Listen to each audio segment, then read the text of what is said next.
사무엘상 15절부터 18절까지 시작. 사무엘이 아침까지 누웠다가 여호와의 집의 문을 열었으나 그 이상을 엘리에게 알게 하기를 두려워하더니 엘리가 사무엘을 불러 이르되 내 아들 사무엘아 하니 그가 대답하되 내가 여기 있나이다니 그가 이르되 내게 무엇을 말씀하셨느냐 청하노니 내게 숨기지 말라 내게 말씀하신 모든 것을 하나라도 숨기면 하나님이 내게 벌을 내리시고 또 내리시기를 원하노라 하는지라. 사무엘이 그것을 그에게 자세히 말하고 조금도 숨기지 아니하니 그가 이르되 이는 여호와시니 선하신 대로 하실 것이니라. 이는 여호와시니 선한 대로 하실 것이다. 심판, 대심판을 선언받고 엘리가 한 고백입니다. 이것이 그 가정을 살리고 자신을 살리죠. 결정적인 때 결정적인 신앙 고백이 가정을 살립니다. 어떤 사람들은 결정적인 때 실패해요. 잘하다가 결정적인 때 실패합니다. 평소 성적 잘 나와도 수능 때 안 나오면 그거는 어떻게 돼요? 평소에 시험 잘 봤어. 수능 때 결정적인 때 못 봤어. 그러면 떨어지는 거지. 하나님 신앙도 결정적인 때가 있어요.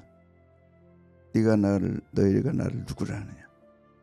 보통 신앙 고백이 아니고 주님이 깊이 듣고 싶어 하시고 바라는 바로 그때 이 고백 위에 내가 내 교회를 세우겠다. 어마어마한 선언이잖아요. 엄청난 선언이잖아요. 네가 나를 사랑하느냐. 그때 결정적 고백을 해야죠. 이 엘리 고백. 구약 인물들이 겪는 처참한 실패는 단순히 도덕적 타락을 고발하는 데 그치지 않고 구약 실체 예수 그리스도를 향한 갈망을 만들어내는 부정적 증언 역할을 한다. 이해되시죠? 왜 저런 고백을 하고 저런 사실을 밝히고 저렇게 처참하게 살까? 그걸 왜 성경에 기록했을까? 그것은 우리의 본성, 우리의 본모습. 너도 그렇다. 너도 그렇게 기록하면 너도 하나님의 은혜가 아니면 그럴 수밖에 없다. 엘리만 그런 게 아니고 그 두 아들만 그런 게 아니라 너도 은혜로 붙잡아주지 않으면 너는 더한다. 이걸 우리에게 고발하고. 이게 아멘 안 하실 분 계세요? 이런 사실 앞에 어째 대답이 없으시네. 여러분은 이렇게 실패 안 할 것 같아요? 안 한 이유는 하나님의 은혜가 오늘 또 우리와 함께 하기 때문이다.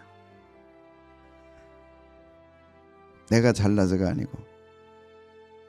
그래서 내가 붙잡아 주지 않으면 사탄이 너를 밀가 부르하리라.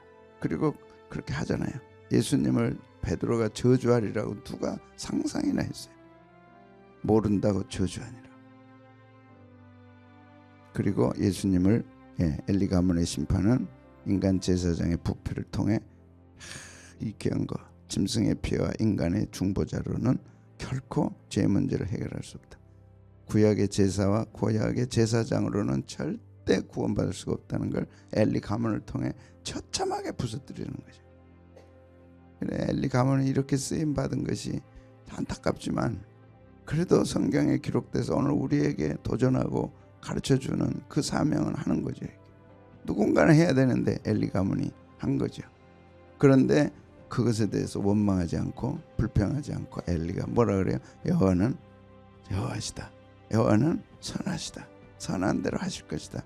이 한 구절은 어두운 밤하늘에 한 줄기 빛입니다. 북두칠성처럼 그거 바라보고 가도록 내가 아무리 망가지고 아무리 처참해도 신앙 고백을 분명하게 붙들면 우리는 살 수 있다는 걸 딱 보여주신 거죠. 가장 어려울 때 하나님을 붙드는 사람이 있고 가장 어려울 때 하나님을 놔버리는 사람이 있어요. 가장 어려울 때 말씀을 붙잡고 일어서는 사람이 있고 잘하다가 결정적인 때 놔버린 사람들이 있어요. 결정적인 때 놔버린 사람이 가룟 유다죠. 3년 반 동안 잘 따라다녔어요. 그러니까 헌금궤를 맡기죠. 근데 결정적인 때 예수님 팔아버리잖아요. 이는 히브리서가 말하는 영원한 대제사장 예수님을 요청하는 예배다. 그래서 엘리 사건을 통해 나도 그렇게 될 수 있다. 꼭 깨달아야 돼요. 이 사건은 예수님이 오시지 않으면 안 된다는 걸 아주 요청하고 갈망하는, 예수님이 아니면 우리는 소망이 없다. 엘리 가문도 그랬는데 우리는 뭐 무슨 소망이 있나. 그래서 예수님을 바라보도록 하는 예표다, 그렇게 말씀했어요. 그래서 예수님이 우리를 위하여 저주를 받았다. 엘리 가문과 그 모든 저주를 예수님이 친히 담당하십니다. 자, 엘리가 여호와는 여호와시니 선한 대로 하실 것이라. 첫 번째 엘리 고백이 여호와시다. 여호와시다. 여호와란 뜻이 무슨 뜻이라고 정리되셨어요? 여호와가 무슨 뜻이에요? 하나님이 신실하시다. 언약에 신실하다. 그것도 그냥 신실한 게 아니라 언약에 신실하다. 이것이 신앙의 하이라이트입니다. 언약에 신실하다. 오늘 한 번 더 보겠습니다. 여호와는 여호와 하나님의 이름이다. 신앙은 언약이다. 믿음은 약속이다. 한번 보실래요? 우리가 신앙을 가졌다는 것은 뭘 얘기해요? 교회 와서 예배드리고 그 다음에 봉사하고, 그게 신앙입니까? 신앙의 가장 중요한 출발은 어디에서 해요? 언약에서 하는 거. 언약. 이 언약은 말씀입니다. 그래서 구약, 신약. 신앙이 혼란하고 흔들리고 어려운 이유는 언약에서 출발을 안 하기 때문에 그런 거예요. 우리 그런 얘기 하죠. 네가 누군가를 알아라. 이 명문 집안들은 네가 누군가를 알아라. 늘 그 얘기하는 거예요. 네가 누군가를 알아라. 명문 가문이 아닌 사람들은 그런 얘기를 못하죠. 가문에 뭐가 없으니까. 우리는 지금 신앙의 명문 가문이 아니에요. 명문 가문이죠. 하나님 우리 아버지니까. 그러면 우리는 하나님을 아버지로 모신 우리는 신앙이 뭐냐? 신앙이 뭐냐? 그건 예배 이전에, 봉사 이전에, 뭐 또 있기 전에 하나님 우리에게 약속한 게 있다. 그래서 그 약속 증서를 딱 꺼내놓는 거죠. 그것이 안방마님이 하는 거 아니에요? 그 두지에다가 딱 넣어놨다가 요거 딱 보여주는 거예요. 열쇠가 아니고 열쇠 열어서 그 안에 있는 걸 보여주는 거예요. 이게 문서라니까. 조상 대대로 내려온 문서. 그게 있는 집은 명문 가문이고 그게 없는 집은 그냥 없어. 그 아무것도 없어. 그러니까 아무것도 없으니까 밖에 나가서 놀다가 들어오고 아무것도 없어. 결정적인 때 내놓을 게 없어. 근데 명문 집안은 그걸 탁 꺼내놓는 거야. 안방마님이. 그래서 보따리 풀러가지고 탁 풀러. 그거 보면 뭐라고 써져 있어요? 하나님은 여호와시다. 여호와란 무슨 뜻이에요? 언약의 신실. 그래서 나와 하나님과 언약 때문에 관계가 맺어지고, 그 언약이 엘리에게는 메시아가 오시는 언약이죠. 아브라함에게 하셨던 언약. 또 올라가면 창세기 3장 15절에 메시아 언약. 다 구약은 메시아 언약인데 엘리가 그걸 믿은 거죠. 그 메시아는 저주를 가져갈 거다. 그 메시아는 온갖 죄악을 가져가실 거다. 지고 담당하신다. 이사야 53장. 모든 죄와 모든 저주와 모든 불행과 모든 걸 그가 담당하신다. 그 보따리 안에 이게 들어있는 거예요. 그리고 믿기만 하면 구원받는다. 탁 나와 있는 거예요. 이 보따리 이것도 딱 얘기하고 그다음에 싸가지고 또 이제 뒤주에다 넣어놓는 거예요. 여러분, 신앙의 출발을 어디서 해야 돼요? 하나님과 관계에서 해야 돼요. 그래서 신앙은 관계다. 그 관계는 뭐냐? 언약입니다. 언약, 약속. 하나님이 나에게 뭘 약속했냐? 그걸 성령님이 오셔서 우리한테 가르쳐 준 거지. 하나님은 언약에 신실한 하나님입니다. 그러므로 너도 언약을 갖고 있어야 된다. 약속을 갖고 있어야 된다. 기도가 아니다. 예배가 아니다. 그 이전에 하나님과 우리가 언약을 갖고 있어야 된다. 약속을 갖고 있어야 된다. 그게 넓게는 말씀이고, 그 말씀 가운데 내게 하나님이 성령님으로 무슨 약속을 주셨냐 이거래. 그래서 믿음은 약속에서 출발합니다. 엘리가 그걸 기억한 거예요. 메시아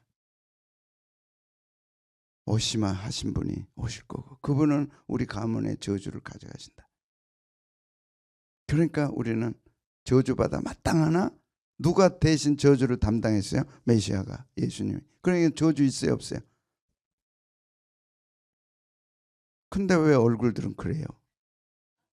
저주는 모든 나쁜 겁니다. 하나님이 주시는 모든 좋은 것은 은혜고, 이 모든 은혜가 끊기는 것이 저주입니다. 예수님 없으면 우리는 모든 저주 아래에 있는 거예요. 누가 우리의 죄를 벗겨내고 이 저주를 담당하겠어요? 안 해주면 우리는 다 이 땅에서 잘 먹고 잘 사고, 그건 하루살이죠. 영원에 비하면 하루살입니다. 그 어마어마한 저주를 메시아가 담당하는 거죠. 그걸 누가 믿었어요? 엘리가. 뭘로 알아요? 여호와다. 그분은 언약의 신실한 하나님이다. 딱 약속을 꺼내든 거예요. 엘리가. 잘했어 못했어요? 그럼 우리도 인생에 가장 어려울 때 뭘 꺼내드려야 돼? 언약을 꺼내드려. 그게 뭐예요? 여호와다. 하나님이 여호와다. 다윗이 가장 어려울 때 뭘 꺼내드렸어요? 여호와는 나의 목자다. 이해하는 끝이다. 왜? 하나님은 언약의 신실한 분이니까. 한 번도 언약을 흩은 적이 없어요. 한 번도 그걸 바꾼 적이 없어요. 한 번도 그걸 다시 한 적이 없어요. 근데 우리는 이제 세상 살면서 약속하지 말아라. 약속했다면 당한다. 맨날 그런 안 좋은 것만 경험한 거예요, 우리는. 그래서 그거는 뒤로 하고 하나님 세계로 들어와서, 하나님은 뭐에 신실하신 분? 약속에 신실한. 그 하나님이 나에게 약속 주셨어, 안 주셨어? 안 주신 분들은 깊이 생각하세요. 신앙의 방황이 오면 끝납니다. 약속에 뿌리 내리지 않으면 끝납니다. 자신의 잘남에다 뿌리 내리면, 여러분, 흠 있는 사람 있어요, 없어요? 흠 없는 사람, 약점 없는 사람이 있어요, 없어요? 없잖아요. 그런데 우리 신앙도 약점이 있어요, 없어요? 허점이 있어요, 없어요? 있잖아요. 근데 그게 딱 걸리면 그 신앙이 와그르르 무너져. 그래서 반석 위에 집을 세워라. 어디에 세우지 말라? 모래 위에 세우지 말라. 창파, 풍랑이 일고 비바람이 오면 모래 위에 세운 집은 다 무너진다. 그럼 반석이 뭐라고 그랬어요? 예수님이고. 예수님은 뭐예요? 약속이고, 말씀이고 약속이고. 최종 신앙의 꼭대기는 하나님과 나 사이의 약속입니다. 네 가정 지켜주마. 약속. 두려워하지 말라. 약속. 다 약속. 25,000가지. 근데 그걸 개인이 받아야죠. 내가 받아야 되는 거예요. 목사님이 설교하지만 내가 안 받으면 아무 소용없는 거예요. 와그르르 무너집니다. 그래서 귀 있는 자는 성령이 교회에게 하시는 음성을 들으라는 거예요. 신앙은 뭐예요? 언약. 신앙은, 믿음은 뭐예요? 약속. 이 하나님의 명칭은 그래서 히브리 네 자음 문자로 요드, 해, 와우 구성되어 있다. 네 자. 하나님의 명칭은 본래 히브리 네 자음 문자 구성되어 있고, 이 신성 네 문자는, 이 정도는 알아야 고급 신앙입니다. 하나님은 네 자음으로 된 네 신성 문자로 되어 있다. 하나님은 우리가 만든 이름이고, 진짜 하나님은 이 이름이에요. 네 문자. 인격적인 이름이고, 창세기 2장 4절에 처음 나타나 창조가 끝난 다음에 이 창조를 하신 하나님은 누구냐? 여호와 하나님이라고 딱 자신을 드러내세요. 창세 2장 4절 보시면 1장에 다 창조 끝나고, 인간 창조 다 끝나고 안식을 주신 다음에 나는 누구냐? 여호와 하나님이다. 그리고 자신은 언약의 신실한 하나님이라는 걸 딱 밝히세요. 이때부터 하나님은 언약의 신실한 하나님입니다. 근데 여러분들이 세상에서 언약 때문에 당하고 언약 때문에 축복받고 그러죠. 보증 잘못 쓰면 끝나는 거예요. 그 언약 잘못한 거예요. 세상은 하나님도 언약이지만 세상도 그것 본받아서 다 그대로 가고 있는 거예요. 세상도 약속 없이 될 건 하나도 없습니다. 아파트 뭘 가지고 들어가요? 계약서 가지고 가잖아요. 결혼도 누구하고 해요? 계약하고 하잖아요. 6,000번. 그래서 하나님을 딱 나타내신 말씀이 나는 여호와 하나님이다. 하나님이 아니에요. 그냥 하나님이 아니에요. 여호와 하나님이에요. 이걸 아셔야 돼요. 하나님은 누구라고요? 여호와 하나님. 한 번 더 시작. 하나님은 누구세요? 그 여호와 하나님은 누구예요? 입 다물지 말고 누구 하나님? 언약에 신실하시라. 아이들에게 이걸 가르치라고. 은진, 아이들에게 가르쳐. 하나님이 누구라고 알고 있어요? 중고등부 주일학교 아이들이 정확하게 가르쳐요. 정확하게. 하나님의 약속에 신실하신 하나님이고 그 하나님은 여호와 하나님이다. 그걸 믿은 거죠. 엘리가 고백한 하나님의 선하심은 언약에 신실한 하나님. 우리 가문이 저주받아 죽지만 안 죽는 이유는 하나님이 언약하셨다. 메시아가 오셔서 그 모든 저주를 담당할 것을 약속하셨다. 그래서 그를 버리기 위함이 아니라 언약의 정점인 메시아를 보내기 위해 부패한 옛 질서를 청소하신 것이다. 그래서 야곱의 인생의 가장 약점, 가장 큰 약점, 저런 놈이 어떻게 인간이냐, 아버지를 어떻게 속일 수 있냐, 그것도 눈먼 아버지를 어떻게 속이냐, 그것도 현장 앞에서 아버지 놓고.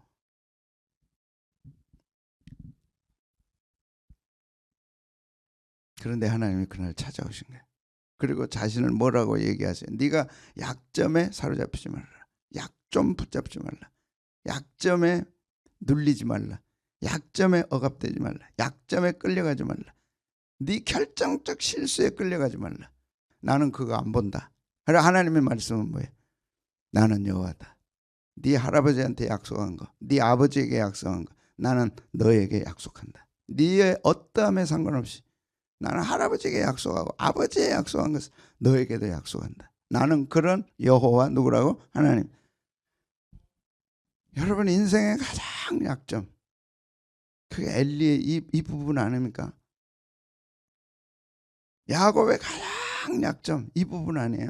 우리 인생의 가장 약점, 평생 후회하고 내가 뭐 안 해야지, 그러지 말아야지 막. 그러나 해버린 걸 어떻게? 그때 하나님 찾아오셨어요. 너는 약점에 굴복하지 말라. 나는 약점을 보는 하나님이 아니다. 나는 너와 뭘 보는 하나님? 약속을 보는 하나님. 이 하나님을 만날 때 우리는 인생의 주름이 다 펴지는 거예요. 이 하나님을 내가 인격적으로 만나서 내 삶에 모셔드리고 하나님은 나를 향한 약속을 반드시 지키신다. 반드시 이루신다. 어떻게? 나와 상관없이 반드시 이루신다는 걸 받아들일 때 펴지는데 엘리가 그걸 폈어요. 어떻게? 여호와는 누구라고 기억해요? 여호와라고.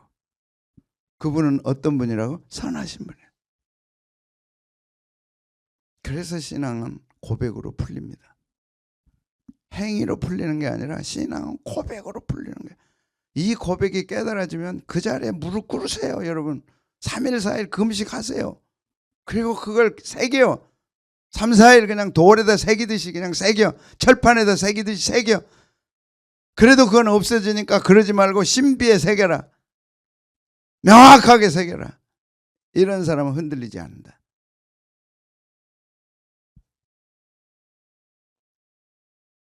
야곱이 돌베개 잘 때 나타나셔서 나는 여호와다. 정확하게. 나는 누구라고요? 여호와다.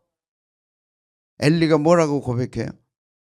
하나님이 야곱을 통해 고백받기로 그 처참한 환경 속에 실패한 그 자리에서 돌베개 베고 대한 그 자리에서 그 돌베개가 예수님이라고 그랬죠. 그리고 나타나셨다 그랬죠. 하나님이 이런 거 다 풀었어요. 적지만 말고 왜 괜히 돌베개 뱉겠어요? 나무 베개 베고 뭐 보따리 베고 자지. 왜 돌베개라 그랬겠어요? 그 돌은 성경에 다 누구를 가르쳐요? 반석. 반석이 뭐예요? 예수 그리스도. 신앙은 주님 중심해야 되고 예수님 중심해야 된다. 예수님은 뭐냐? 말씀이다. 말씀은 뭐냐? 언약이다. 다 이렇게 풀리는 거예요. 우리 신앙이 어떨 때 든든해지냐? 베개를 벨 때 어떤 베개? 보따리 베개? 돈 베개? 달러 베개? 주식 베개? 다 없어집니다. 어느 순간 바람 불면 다 날아갑니다.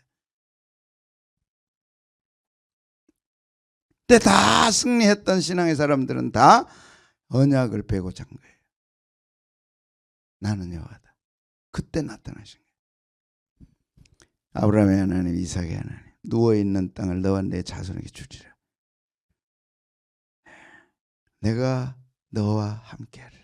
네가 잘나서가 절대 아니다. 네가 못나서가 절대 아니다. 그것에 상관없이 나는 언약의 근거에서 너와 함께한다. 네가 어디로 가든지 너를 지켜준다. 근데 실제로 이것을 믿음으로 받아들이는 우리도 똑같은 거죠. 야곱에게 어디 가든지 지켜줘서 결국 거부가 돼서 12아들 손잡고 고향 땅으로 돌아오잖아요. 그 이상 신앙의 증거가 있어요? 뭐가 더 있어요? 오늘 실패했다고요? 오늘 안 됐다고? 오늘 깨졌다고? 아니야. 반드시 돌아옵니다. 반드시 돌아옵니다.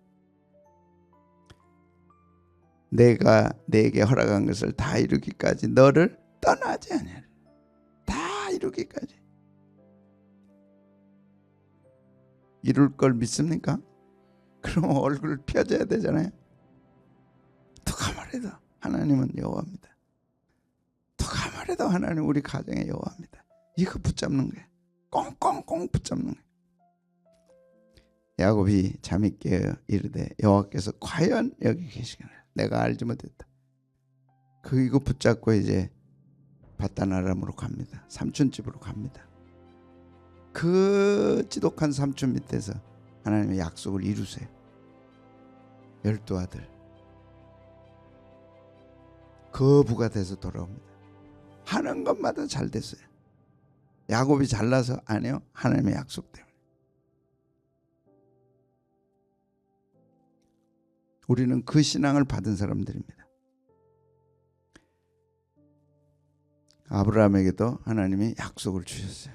그래서 하나님은 약속의 하나님인 걸 아브라함에게 딱, 야곱에게 딱, 요셉에게 딱, 모세에게 다 약속입니다. 약속.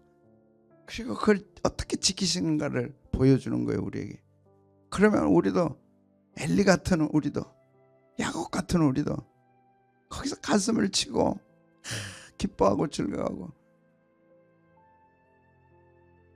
뭐라 그럽니까? 창세기 15장 4절 5절 같이 한번 읽읍시다. 시작. 하나님의 말씀이 그에게 임하여 이르시되 그 사람이 내 상속자가 아니라 내 몸에서 날 자가 내 상속자가 되리라 하시고 그를 이끌고 나가 이르되 하늘을 우러러 묵벌을 셀 수 있나 보라. 또 그에게 이르되 내 자손이 이와 같으리라.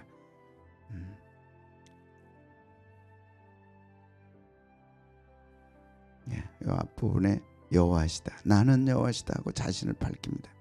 그러니까 하나님이 자신을 밝힐 때 여호와라고 밝히는 부분에서는 반드시 언약, 약속이 전제되어 있습니다. 그러니까 약속이 없다면 우리는 우리 모습대로입니다. 우리의 행한 대로입니다.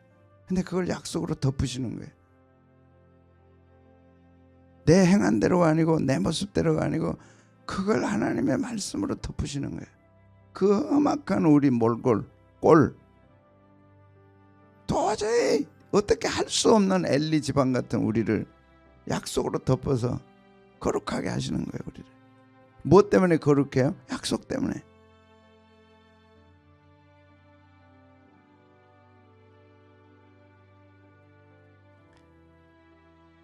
그를 이끌고 밖으로 나가 이르시되 하늘을 오르러 무뼈를 셀 수 있나 보라. 지금 자식이 하나도 없어요. 돈도 하나도 없는데 지금 하나님이 이렇게 하시는 거예요. 그런데 그렇게 이루어졌다고 성경은 명확하게 약속하죠. 보여주죠. 예수님 오셨잖아요. 십자가에 죽으셨잖아요. 우리 저주 담당했잖아요. 오늘은 저주가 아닙니다. 다 모든 저주를 짊어지신 거죠. 절대 절망이 뭐가 돼요? 절대 희망이 되는. 절대 무능력이 뭘로 바뀌어요? 절대 능력으로 바뀌는 거죠. 무엇 때문에? 언약 때문에. 또 그에게 이르시되 내 자손이 이와 같으리라. 자식 하나도 없는데 이와 같으리라. 저 무별 봐라. 답답하죠. 하나도 없는데 저 무별 봐라.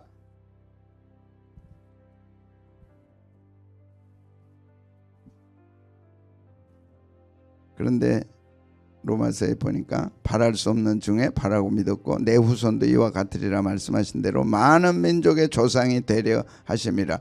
이때까지도 아무것도 없어요. 될 것 같지도 않아. 나이는 들어가고. 그래도 100세나 되어 자기 몸에 죽은 것 같고 사라의 태에 죽은 것 같음을 알거든. 현실에 하나도 될 것 같지 않아. 그래도 믿음이 약해지지 않았어요. 이런 믿음을, 약속에 근거한 믿음을 갖기를 원하시고, 그렇게 붙들 때 하나님 축복하시고 반드시 이루십니다. 반드시 이루십니다.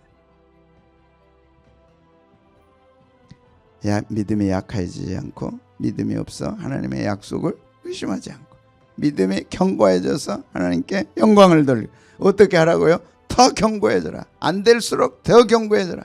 없을수록 더 견고해져라. 가망이 없을 때 더욱 견고해져라. 어떻게? 하나님의 약속을 붙잡고, 저 하늘의 별을 보면서, 그 별의 인도함을 따라 동방박사가 왔잖아요. 그 별은 하나님의 약속입니다. 그 별을 따라, 별빛을 보고 따라왔는데 정확하게 예수님이 계시잖아요. 신앙은 약속의 인도함 받고 오는 겁니다. 하나님의 언약의 인도함을 받는 겁니다. 내 기분도 아니고, 감정도 아니고, 현실도 아니고, 그 어떤 것도 아니고, 뭘 따라요? 별빛 따라오는, 그 별이 말씀이고 언약이다. 오늘 하루도 다른 거 없이 믿음이 견고해져야 할 이유는, 하나님은 약속의 하나님이고 그걸 반드시 이루신다. 상황에 상관없이 이루신다. 약속하신 그것을 또한 능히 이루실 줄을 확신하였으니 그러므로 그것이 그에게 의로 여겼다. 사도 바울이 그걸 딱 따와가지고 우리에게 오늘 가르치는 거예요. 아브라함의 신앙이 옳았다. 그분은 오셨고 정확하게 그렇게 하셨다. 우리도 믿음에 견고해져야 된다. 그 믿음이 뭐냐? 언약이다.